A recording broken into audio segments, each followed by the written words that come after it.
Hi, I'm David Spence, and for the last 7 months, I've been the chairman of the Trinity Forward campaign.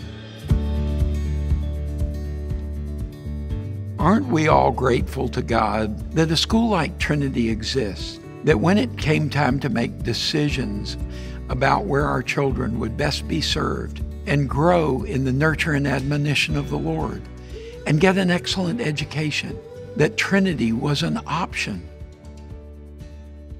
What excites me about this Trinity campaign is that from the very beginnings, we always wanted to ensure that what we were doing at Trinity was of the highest quality.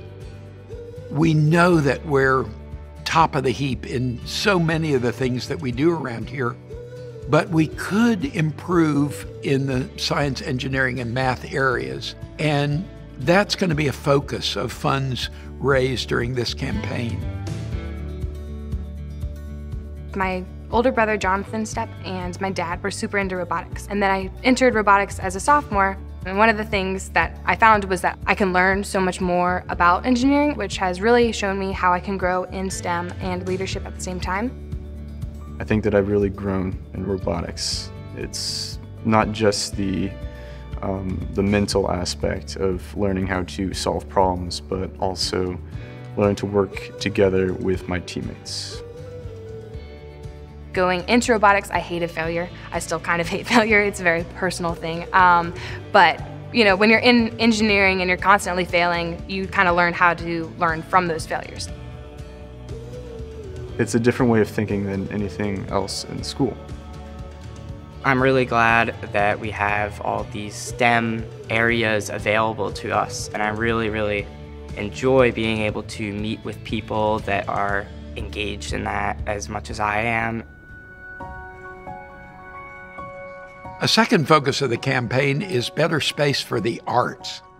We're doing great things with the arts already, but as I've heard Chip say many times in our quiet phase meetings with donors, we're punching above our weight. It's amazing what we've been able to do with limited resources.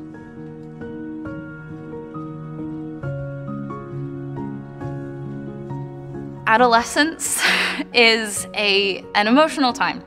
It's a time of growing and learning, changing, and art has really helped me through that process and being able to communicate how I feel when maybe words don't do the trick.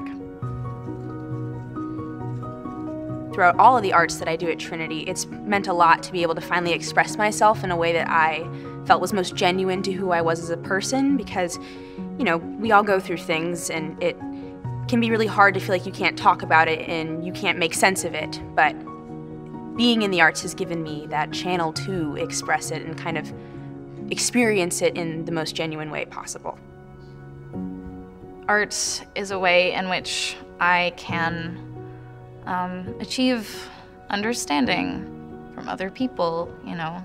By creating art, I have a relationship with everyone who sees that art. The third key component is supporting our faculty. God has been very good to us in giving us such a rich, deep, thoughtful, committed faculty. My favorite part about my teacher is she just gives us second grade math and nearly and everything else. We do dance parties. We get smelly stickers. I love that they're kind, and that if we get hurt, they can help us. The other thing is that I love when we see them some other places when they wave at us. Sometimes they make like a joke, or sometimes when we're done doing our math sprint, we would sometimes dance, and then she would make us laugh. Number 1, she loves me. Number 2, that she cares about everybody in the class. Number 3, that she loves all the people on Earth. The end. Whenever you finish seat work, she'll come over with a smile too, and she'll say, "You dumb pumpkin," or she'll give you a kiss on your head, and then she'll be like really happy about that. We need to pay the faculty appropriately. We need to retain our teachers. And we need to have the ability to attract new teachers where we're trying to strengthen the academic experience at Trinity. As a group, they care. They invest a lot in each and every one of our lives. I have teachers who, you know, maybe I don't have them this semester, but maybe I had them last semester, or even a year ago, 2 years ago, and they'll still stop me in the hall and ask me how I'm doing, or, you know, if I say, you know, I'm not doing so great this week, they'll ask why, and they'll actually want to hear it, and they'll be there, and they'll offer advice.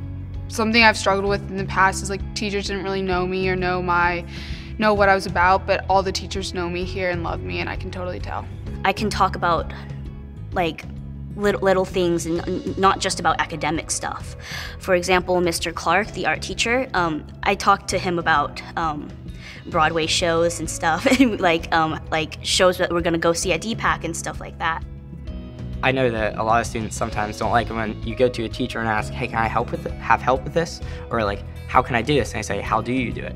But that really challenged me and pushed me to think. I think that you can genuinely see in all the teachers that they want to be here and that they care about what they're doing and they're passionate about what they're doing, and they're like improving in what they do, and they take feedback from you, and they're just in it for everything. They all really care about their students, and they care about having a relationship with their students and how to best teach these students according to their needs. We've heard story after story from parents about inspirational teachers who've really turned the switch of intellectual curiosity for their kids and meant something to their kids spiritually. And this is the great secret of Trinity School, the faculty that we have here. This is the time to be generous. All of us, everyone in the Trinity family, as you're able, as the Lord leads, this is what we're inviting you to do.